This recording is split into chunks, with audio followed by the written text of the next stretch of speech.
Welcome to my channel. This is my baby Lizzie. If not for that, I am the youngest person involved. It's okay. I don't mind. I'm smiling. So this is my girl Lizzie, and today we'll be talking to you. So this is the only time I'm going to see my face in this video, because after now it's just going to be this pretty face right here. Hello. And then we're going to be glamming. I'm making the fine girl finer today. Do you guys know? Alright. I'm sure already. Yeah, shy. We are. You're gonna finish this series with me. So today we'll be talking about very sensitive topic. So in December last year, we are in 2022. So 2021, 11th December, I had a program in Okujago, and it was a Bible-based sex education for the girl child. And for a lot of reasons, I was shying away from that kind of ministry, because I mean, like, oh my god, I'm talking about sex. I'm supposed to be talking about Jesus. Sex and Jesus in the same sentence. Do you know? And I was a bit nervous, but I think with a lot of prayers and support from my friends and family, I decided to go all out. And trust me, God was amazing. It was a charity event, because it was not just a sex education program. It was evangelism. It was charity. And we had to pick a raw community in River State, and that's Okujago community. It was awesome, mind-blowing. The girls gave their lives to Christ, and it was explosive. So yeah, after that program, I don't think my life has been the same again. And I've been hearing testimonies from people talking about everything, including my team, girls, ladies that, you know, accompanied me, and it was really beautiful. So I thought to do a series on my channel here to tell you guys how it all went. And then I brought my sister here. And I'm gonna break the ice. Yes, we're gonna say some things. We have to, because we felt like we might be thinking that the adults have already like a lot going on, like they already know these things. But you never can tell which adult or which young girl right now watching this doesn't know a lot of this stuff. So we're going to be sharing a lot while we're, you know, making up, and we'll be, I think at some point as the spirit leads, we might open up about a lot of stuff. But just relax, watch, call your friends that are girls to actually watch it on, because you know we're doing it. Alright, back to the camera.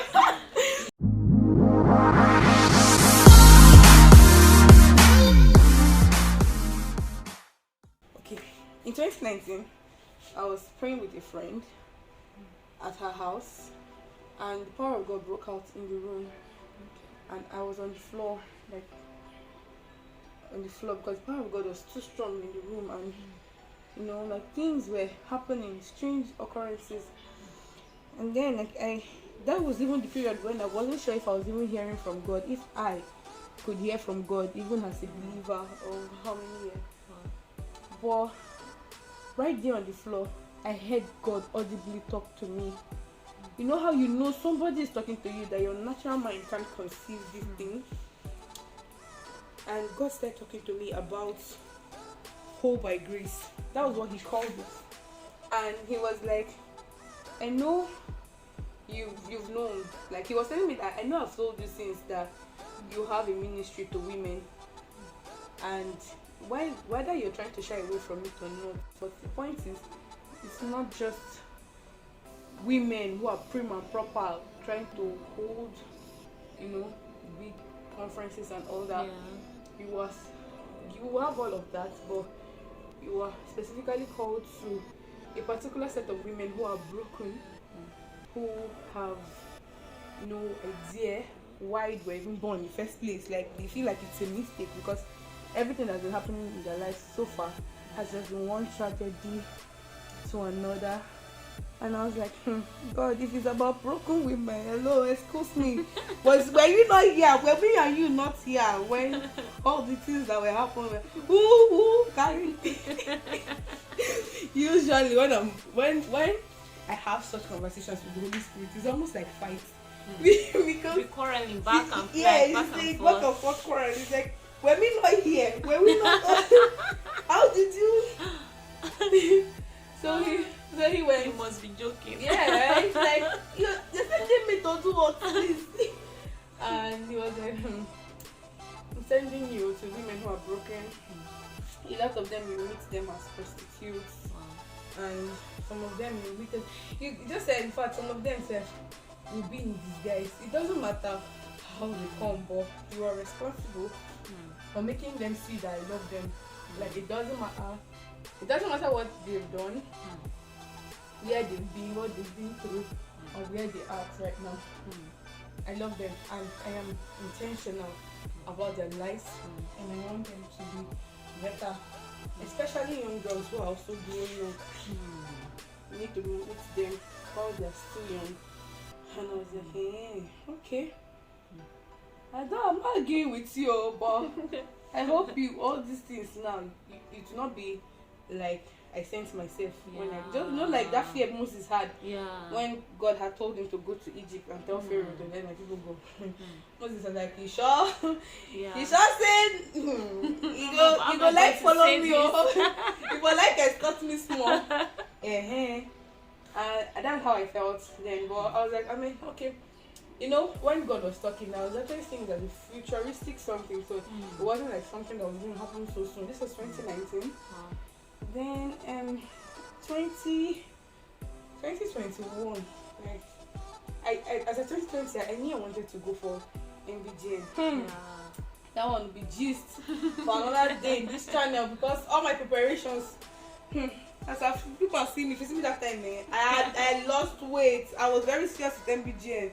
I was like, MBGN nothing, because actually, sincerely, I felt like, I felt like maybe God will use MBGN as the platform, because of course platforms like MBGN have the ability to reach out to more girls, and like that way you feel like, okay, if it's through them, people will listen more, or people will support, or you get, I don't know, but you get the point.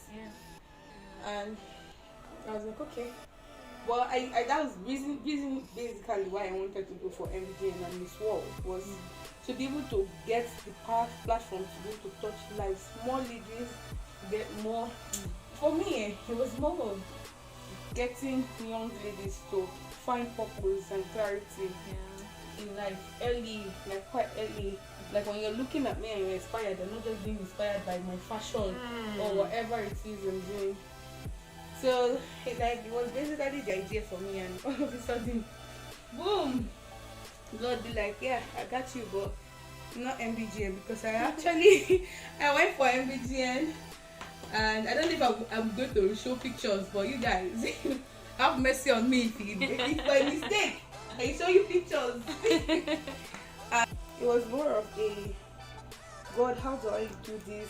How do I without MBGN? Because I tried. I did the interview and all. I didn't get through, so I was like, okay, so God, if it's not like this, how do you want to not pass? Where do you want to pass? And maybe I was not. You know how you cannot procrastinate? So like, okay, maybe it's not this year, maybe next year. So I went to the idea, okay, maybe God wants it next year, so I'll give it another try next year. And I was like, excuse me, the project I say you're going to do this year, you say you're going to push it to when? I said, next year, and I say it's not next year. Say me and who? And this was when, this was in September, and by August, because MBGN was in, I think that was in June, July. Look what it is. June, July was MBGN, and then by August, I met with Miss Irene Bangwell.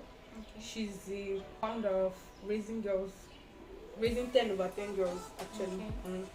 She's founder of Raising 10 over 10 girls, and like she had this boot camp then. That was in August, right? I think July. Yes, I think August was so. I think August, July. I don't know. I can't remember specifically, but she had her online boot camp for young girls all over the world. It was virtual, and Mrs. Iwan, my mom, are currently in the UK. Mrs. Iwan is my mentor. I don't know, but you guys will be hearing a lot from Like whenever I talk, you always hear me call her name. But Mrs. Iwan, my mentor, and as at then she was no longer in Nigeria with me. She was in the UK, and she had told me in June that she wanted me to work on a project if I was willing. And I was like, ah. She said it was for girls, and she knows that I like girls, young girls. So I was like, ah, awesome, ma. I would like to be a part of this project. And she was like, okay, she'll let me know when it's ready. And so plans started, and I worked with them in August. By September, God has started doing a new thing in my life, because 2021 was the year. Was the year. I don't know for some persons, but Jesus. 2021 was my year. I cried like never before in 2021. I cried like who they beat. And the funny thing is that in all those times nobody beats me, but it was a tough time for me in 2021. Financially, family wise. I was not with my mom. I was not living with my mom, and I was not living in my own house. So, things were rough. I had a lot of things going on: emotional heartbreak, humbles, I will love you forever. That lasted like 3 months. Before That goes part. that just passed like 3 months. Yeah, so it was a whole lot to take in, and I felt like it wasn't the right time to do all of this. So I was like, okay, whatever happens, let me be learning. And in September, he was like, no, you're learning. We've been doing this since. It's okay. Yeah, it's okay. It's just you go start first. I said, yeah, Lord. He now took me back to a place. I had gone to shoot a movie that was also 2019. That was after God had told me about Hope by Grace. I got a call in August 2019 to actually be on a movie set with some persons. I actually went in as a makeup artist. You get well, makeup artist not turned actress. Saying that all this Also who you are. Oh yes, also who I am. Saying that all these talents can never go to waste. The Lord needs it for something. That was how I spent more days. Because I'm feeling like if I went as only makeup artist, I want to have spent those amount of days and time with the kids there. So yeah, I think I had time with the kids and the venue. Yes, the location for the movie was Kujabu. So that was why when the message came and I heard Okujagu, it was no longer strange to me. But you see, running a charity program like that in that kind of community has to be charity as well. Yes. But then, at that point, financially, I wasn't so buoyant. I didn't have so much. And you want to hear yourself. It's like, excuse me, but who sends you work? I'm like, oh well. But basically, I was just praying and hoping that, God comes through for me, because honestly, I wasn't sure financially if I was able to handle that kind of responsibility. But I don't know. You know how God does his own thing? He'll be like, while you're here thinking in the present, he already went like far ahead of you. Yes. Like even before then. And while I was still thinking about finances, God would be like, start. When I was even dulling myself, my friend Cherish Remy, founder of Cherish Remy Foundation, she was like, babe, you told me something that the Lord told you some time ago. Are you bailing on the Lord? That was how she put it that early morning. Any moment I was just waking up, this kind of call, I'd be like, nah, I never even brush now. I never brush. That's how any moment they'd be like, you told me something that God told you to do some months ago. I feel like, are you bailing on the Lord? And I had to be convincing her, no, my dear. So it goes like this. So like it goes like nowhere. Just start first. Yes, her first was to start first. And then I had people like my friends, Stadika, tell me that God is waiting for you, but No, all that God is waiting for you to that will tell you, Yeah. and you be like, oh, wow, well, you know, you said, I thought we had an agreement Who are in the me? secret place. Who are me? Yeah, like, can you just like, based on our agreement in the secret, and just allow this thing be secret? But you see, God's ways are wiser than our ways, so he made it in such a way that I could not escape it. I couldn't escape it, and I'm grateful I didn't escape it. Because all my fears were, how will I pull this financially? How will I pull this? What would be like the motivating factor for the girls? It's not like I have an ongoing title for like beauty. You know, I'm be asking For you governor's wife, for one exactly. thing. Yeah. So you're like, what? On what basis am I even going to do this stuff? Well, God be like, yeah. Like, I'll be going in front first. And I was like, okay, fine. If it's like that, no problem. As long as you're sending me, if you that are sending me, you're not doing it. As for how the whole thing, details of how it went, that one will be when I'll be doing Get Ready With Me. So stay tuned on this channel. I say stay tuned on this channel. Stay So stay tuned. That's how Red Rain.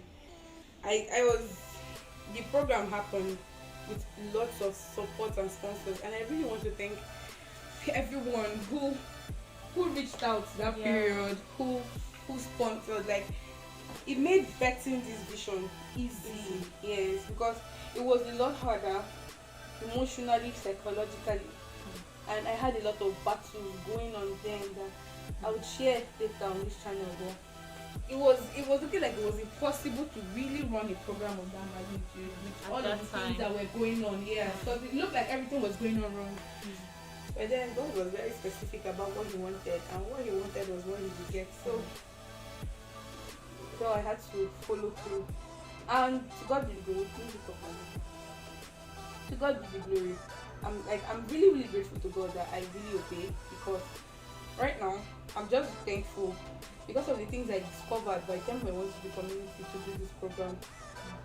Let me down for a bit till I'm done. So I got to the community and discovered that a lot of girls were struggling with a lot of things. And I was seeing kids. I mean, young girls like age 14, 13, 9, already have a boyfriend, they've already had sexual intercourse. I'm like, oh wow. Wow! You say, excuse me, my dear, you say you're how old again? Hey God, don't worry, you guys. I was shocked beyond marrow. Like, my God.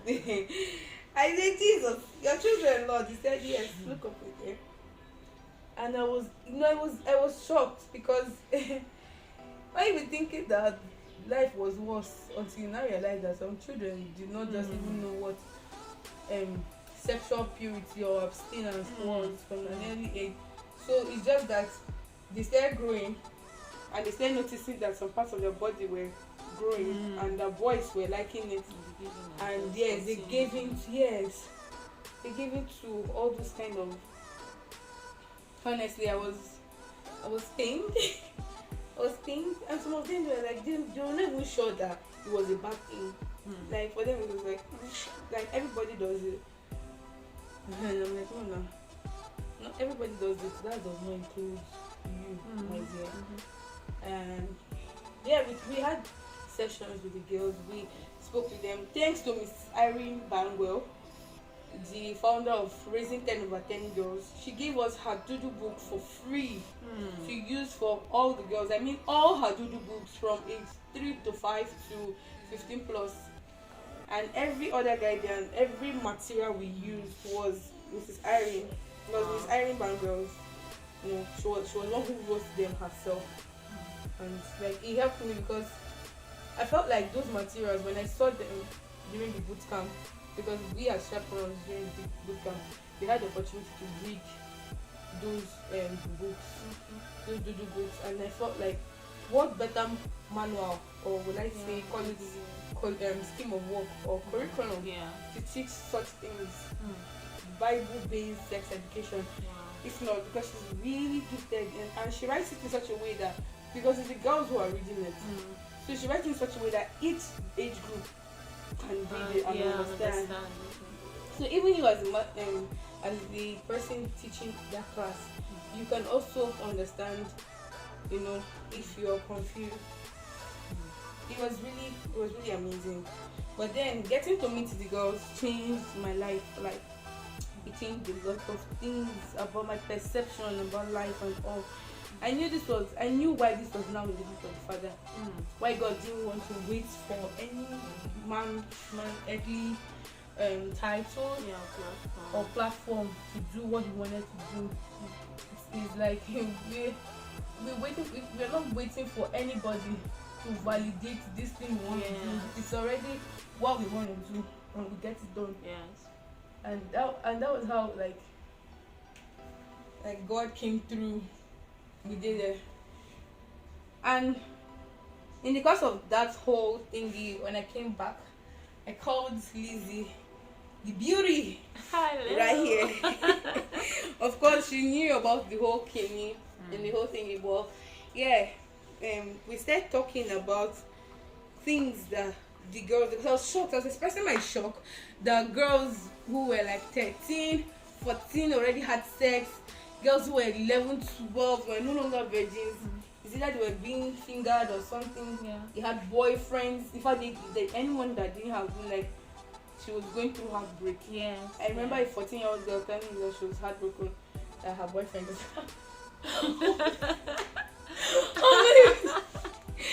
Excuse me, my. Well, I'll be 25 next week and I don't have a boyfriend. Oh my god! She was heartbroken. I served her breakfast already. No. They'll serve her breakfast. I'm like, Jesus, my dear. That should not be a problem. How old are you? Me, I want to marry. It was funny. But like I could feel their pain. Yeah. And then some of them could tell you that they were actually molested. You know, they are molested by uncles, relatives, people who were supposed to be protectors at some point in their life. You know, they were molested by the same very people that were supposed to protect them. Yes. So it was painful listening to some of their stories, and don't worry, tutorials are coming soon. I'm working on tutorials. Until then, let's continue our Stay tuned. Stay tuned. So, yeah, but I said fine. This was no longer going to be like a one-off thing. Okay. I wasn't going to do the program just one-off because I feel like, yes, we talked to the girls. They gave their lives to Christ. A lot of them gave their lives to Christ. And I felt like, apart from that, they also needed counseling and guidance, and it won't be fair just leaving them on their own. Yes. The program in November was tagged the Grace Law Campaign 2021, and that's what is giving birth right now to their Whole by Grace monthly hub. So where we go meet the girls monthly and talk to them, and like have them share their experiences in depth with us, and then we tell them how to navigate a lot of these years. Just basically be, and not just about sex alone, but finding purpose. What do you want to be, career-wise? What's your passion? You know. So we had a little talk with them about dreams and goals and all. So we'll be doing that. Helping them, you know, just basically let them find footing and forget about boys. For now, please, my dear. even though I don't know, is that really possible? Like, forget about boys. Can it be possible? Can it be possible? You know how funny this thing can be, where we have boys who are grown up, but they're like born to just destroy some people's children. Yeah. Like you see somebody who is trying to focus with her life and just be a good girl, but you're all you're all up on her business, Yes. all up in her And then it's not space. like you have best interest Yes, for her. you go promising her one or two. Most of them self, they even do it, do this emotional, manipulation thing. Yes. And then the girl is all up, like she's all mushy, all in love and all, and then as soon as they get that sex part, they're doing, and on to the next Amaka. You know, say phone. Like Exactly. It is finished. It is finished. Yeah, the battle is over. Next, for the next conquest, and you're like, but that was not what you promised me. Yes. But then that little girl's mind is already. She has already started at the very young age to know what breakup is, to know what abuse. She doesn't to know what that, sex yes. is. And sometimes these guys are like, they're like, like let's say, 10 years, 20 years older than these girls, and they want to marry them. I don't know. Like, how does a 26-year-old guy want to marry an 8-year-old girl? I'm waiting. Yes. And they are also sure. They're They so say sure. children are the leaders of tomorrow. So it's looking for a leader. The leader of his home, of this tomorrow home. Voila. Oh boy. But one question I really want to ask. I know you stay in Bali Island, and regardless of where you stay, I know you have, like, you're passionate about young girls, and even with your busy schedule, you always have time to mentor young girls. When you now see a girl that is 14 years old that tells you that she's in love, or that she has gone through heartbreak already, now what comes, like, how will you handle it? Because honestly, there were some questions I knew I didn't answer in December.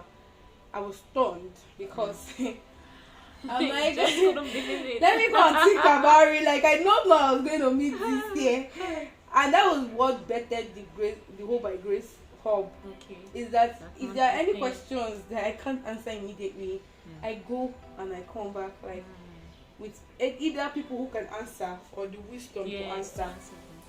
And I remember a 14-year-old girl telling me that her boyfriend was, he's a native of community. He works in town. He's an older guy, like way older guy. He even gave her a necklace. I saw gold necklace. I'm like, of course, it's all those Aboki gold necklace. But to her, it's gold necklace. Like, you cannot say anything. Point is, like, how do you let her know that it's too early? We are not in the abroad. We are not in the America. This is Nigeria. This is Africa. And apart from that, this is Nigeria and this is Africa. Like, your mind is not even well developed to know how you want to make choices for yourself. Yes. How? Like, I didn't even know. Like, I honestly did not know how. I just tried to that.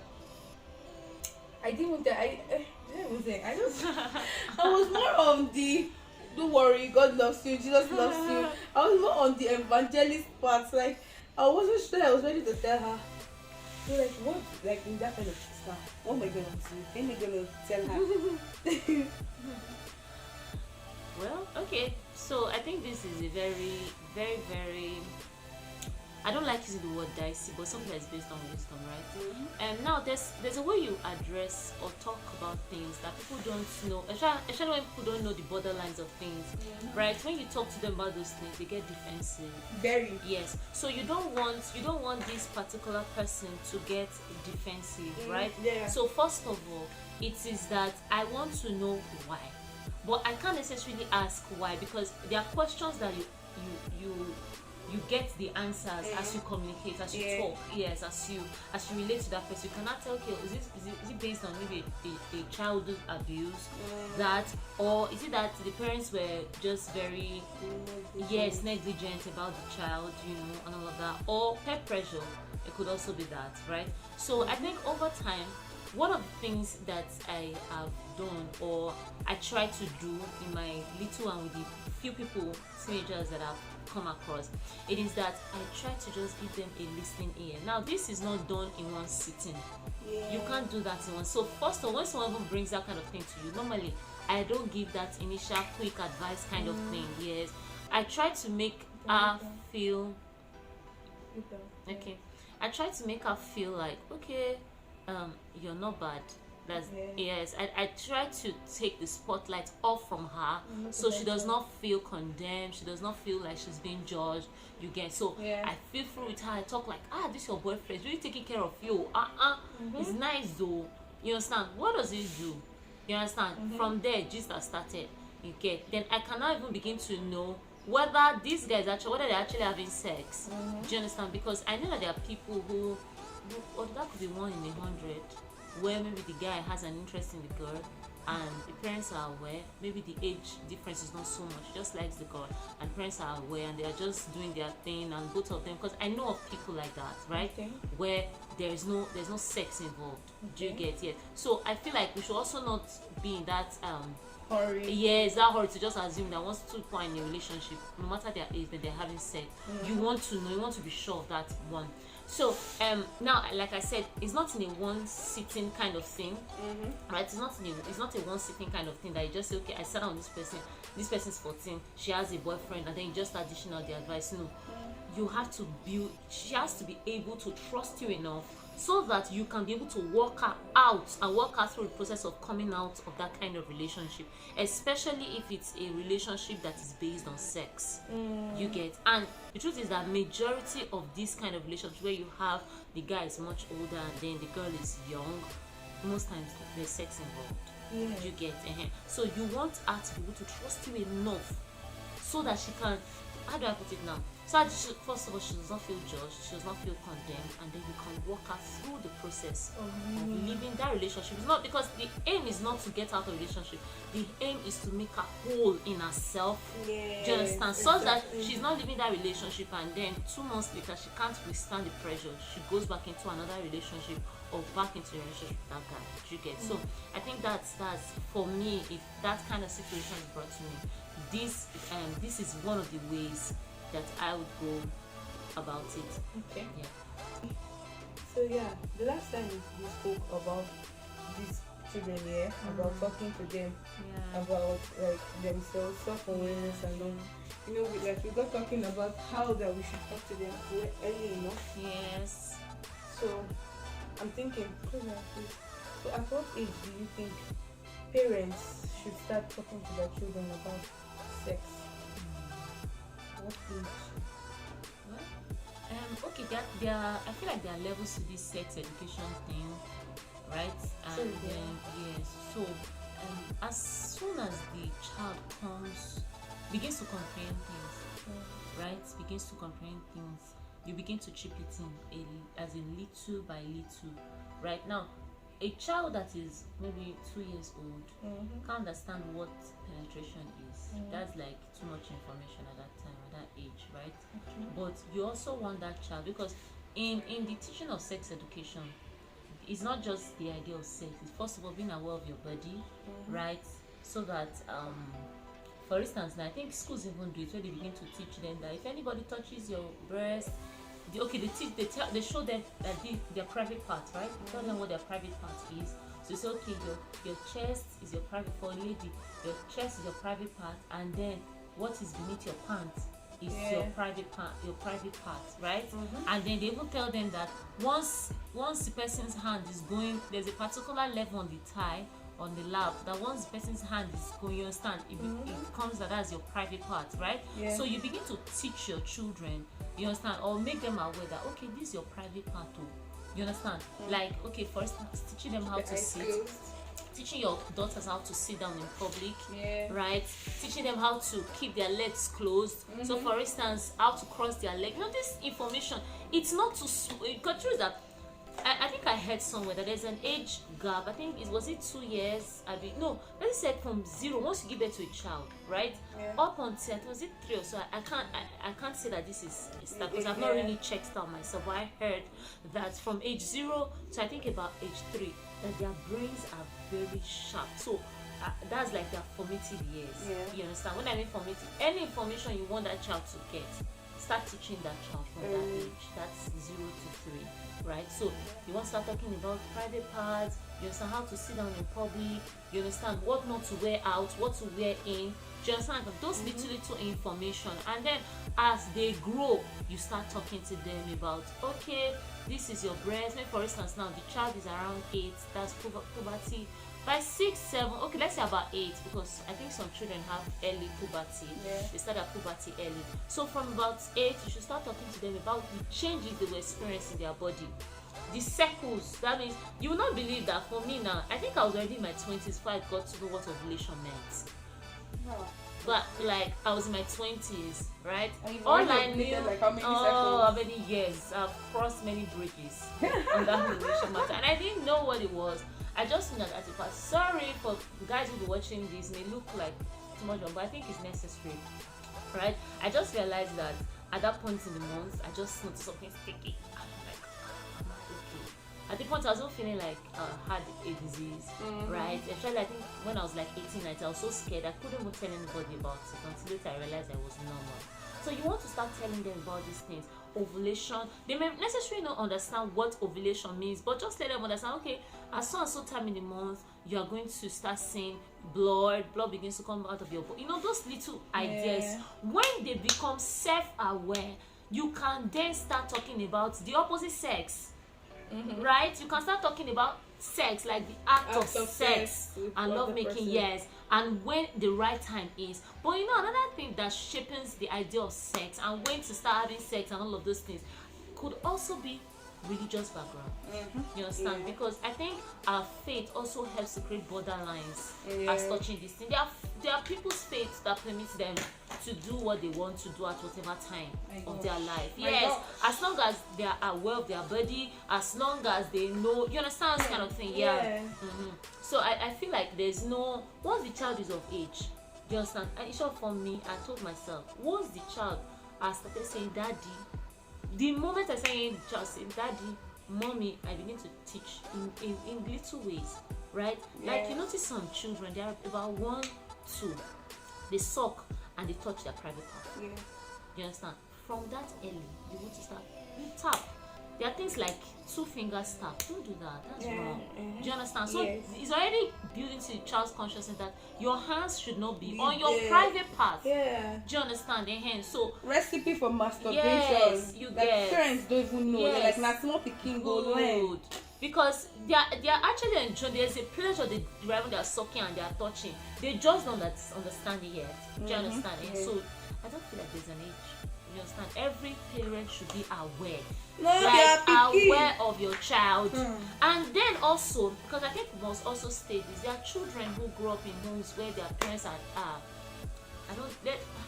I don't want to use a very bad word, right? But they are completely negligent of their children. That's where we come in, right? You are not just responsible for your own biological children, you are responsible for children around you. For instance, as an auntie, yes, you're not yet married, but you are out and you see a child, a girl child, or maybe say a girl child, maybe in a 4, 5, you may feel like she's too young. She's not sitting properly. Maybe her parents wear a short skirt or something, and then her pants are out there. Please, you can just say, oh babes, can you sit down properly, put your legs together. I do it, and it makes me look like, oh, that auntie is harsh. But then, oh my god, you don't know how much you would have saved that child you get from. So 3 to 5, yes. I had a horrible dream like that, and in fact I think that is one of the reasons why even my program, I didn't want to limit it to only teenagers. I wanted children who were 3 years old. I had 3-year-old children. It was impossible for them to sit still, but thank God for the chaperones who worked with me. People like Judith, Ruth. Like, I had girls sit with me and help me hold the children down.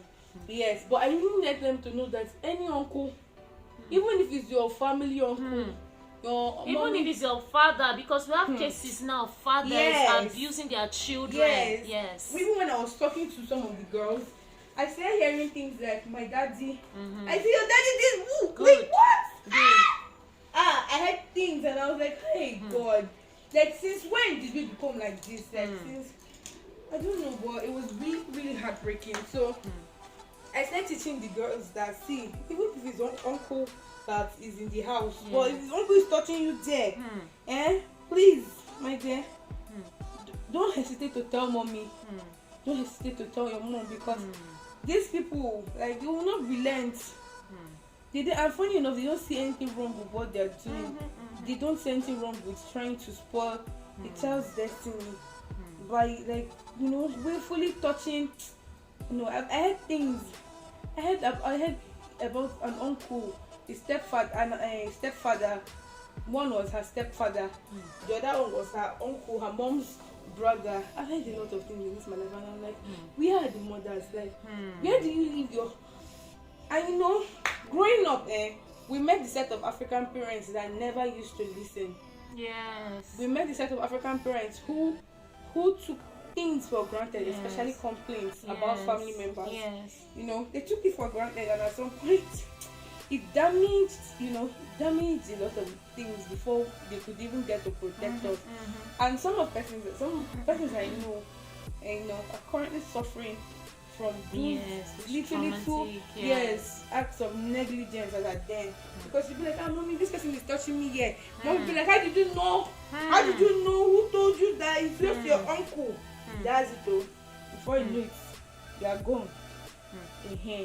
So I was wondering, like, why wouldn't people like take this thing seriously, especially African mothers then? But I realized that it was the age they were in that their mothers too didn't pay so much attention to whatever that was going on with them as well. So, like, and then I think this kind of times, I don't know if it was rampant then, but like it felt like almost unbelievable when you tell your mother that her brother just did that. Yes, doing this exactly.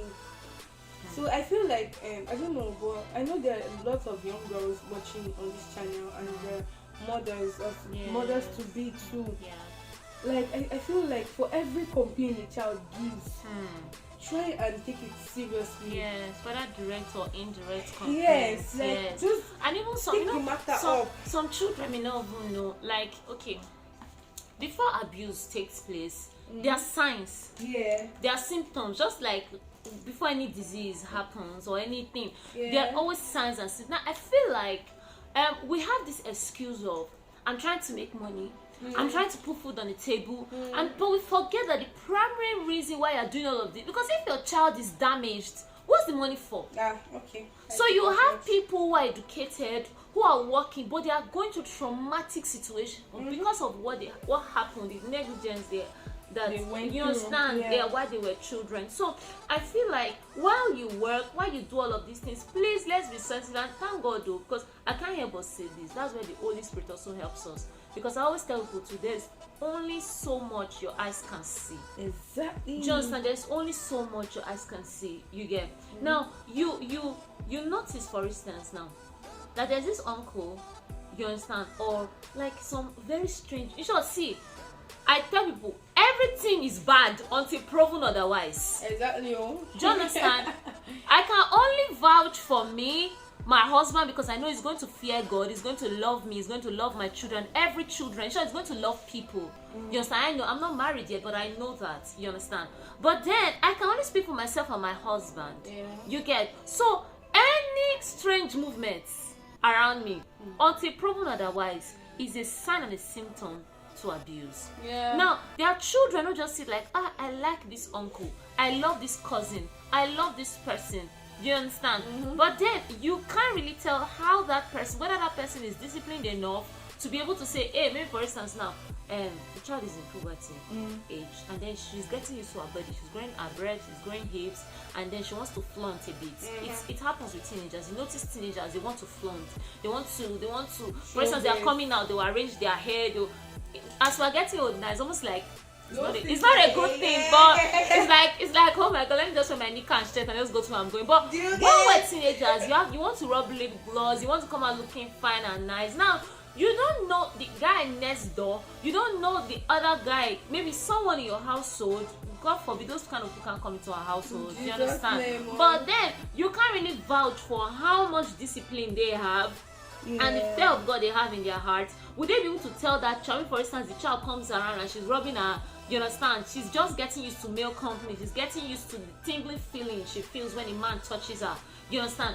If as a brother, whether senior or I don't know your age, you understand, you cannot caution her, you understand, stop that thing, you understand, you get and act as a father over her, You understand? Yeah. Then, my dear, until proven otherwise, that's just my own thing. So there are some ungodly movements. There are some movements that early should be nabbed. Yes. Like unnecessary, you just be calling my child your wife. Why? Where's your wife? Why? I'm going to warn you sternly. Do you understand? Like, oh, you just come around, oh yes, it's nice to buy gifts, it's nice to, you understand? If you are going to love, if you're a lover of children, please, you should love other children too. Don't pick on just my daughter I'll be loving on her. Do you understand? So, and then thank God for the Holy Spirit, because like I said, it's still the Holy Spirit that reveals all of these things to us. You get? So I feel like there's always a recipe to these things. Father, and then you as a mother, for instance, for yes, I know things happen, and we can't come and start beating you over mistakes that they made. For instance, you have a new husband, like your children have to move in. Please be observant. Exactly. I'm begging people to please be observant. Please be observant. And the truth is that I know sometimes there's that selfish thing of wanting to satisfy yourself. Oh, I have a new husband now, I don't want to make him leave me. If he leave me, who go come marry me next? You understand? All of those, and then you are compounding mistakes upon mistakes upon mistakes. Because if, for instance, this supposed stepfather sleeps with your daughter, she may not end up telling you, right? I told you. She may not end up, and if she tells, maybe she knows that okay, you're going to get defense and everything, and then that trauma. Now, there's so much trauma that comes with abuse. You understand? Yeah. Some children go to the extreme of I'm never going to have sex, I'm never going to marry. Why some go to the other extreme of become sex addicts? Yeah, come prostitute. Yes, prostitutes, runs. Some of them they're not on the street. Some of them they're looking very responsible. Very responsible. Suit and tie. You don't know that that's what's going on, but they become addicted to sex. So before someone, I know you have something to say, but I just feel like I do not point out. I just feel like we have to be very observant. See, if you feel like you don't want to know God for yourself, please, for your children's sake, know God. No God, I beg. If you feel like God has given you all you ever need for life and godliness, and you don't need any more, you don't need more. Please, for the sake of your children, you understand? Because I don't know, because the level of damage, the level of brokenness. Yeah. You understand? There are so many, like, okay, I think the other day we were talking about sex perversions, right? Yeah, sexual perversions. And I think Dolph said something that really made a lot of sense. Dolph is our friend. Yes, Dolph is a friend. And Dolph said something that really struck home. It was like sexual perversion does not just draw. Nobody's born perverted. Yeah. Nobody's born pervert. They just born you. You just became a sex pervert. Yeah, You've not. No, those things come from exposure. Yeah. Either sexual abuse, or over time you've exposed yourself sexually, right? Yeah. And then it becomes I think we must also see, so that it's not like we're dancing around the point. See, sex is beautiful. Sex is a good thing. Sex was made by God, but it was made for something. If you make something, you make it for a purpose, right? Yeah. You don't just make something and just throw it away and just say, okay, this thing will just like you build a car now. Then you can't say, because say na car, no car and put for inside parlor. You understand? Or say more put them for inside bathroom. Or say more they use and they wash clothes. Yeah, at all. No, So everything that God made was for a purpose. And I make bold to say, because sometimes when you want to talk about this thing, the devil not telling you, you now want to talk about this thing now. I want to start trying to check you by the parameter of what you want to say. But the truth is that truth is truth. Whether it's you don't use your life experience or life mistakes and decisions to define what is truth, right? Exactly. Good. The truth is that God has made sex. God made sex beautiful and sweet, and made in the context of marriage. Exactly. Of marriage, let's make it clear. I know people are going to come and say, I expect plenty questions. You understand, like kissing, smooshing, and all of those things. Yes, and all the plenty questions that will come out of it. But I think we should just make it clear. Guys, could you believe they took the light? Nepa will disgrace you. My days. We had to finish this makeup off camera. By the time we came back and decided to complete the talk, part 2 was longer. So we figured, let's create a part 2. So we're going to be making a new post. I hope you enjoyed watching so far. See ya. in the next video.